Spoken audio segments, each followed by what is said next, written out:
રવિવાર હોનાનો યો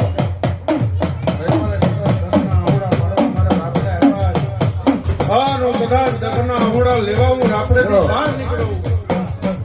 સવારના મહેમાનો તમારા રાહ ahoડાની વાટે કદાચ હું નાક બેઠો, ahoડાની વાટે કદાચ કાળો શિવરનો ગુગો બેઠો અને વેળા અને સમય અત્યારે બરોબર મારો બન્યો છે.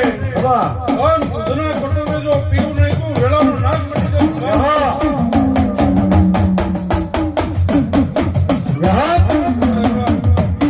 રવિવારની કદાચ મેં ખબર કીધી છે બરોબર મારી વેળા હવે નાગની જવાની કીધી છે બરોબર દૂધના કટોરો પીનું રાપડે જાવ. આતા સહારા જોઈ લેજે, તું સભા મંડળને તમે જોઈ લેજો. ગયા રવિવારે બોલ્યો હતો અનુ નાગ ક્રોધમાં બોલ્યો હતો. જો રવિવાર ભરતો ન કરું તો ગાંડામાં કળ કુવાસીનો દેવ મટી જાવ. કળ કુવાસી આહુડા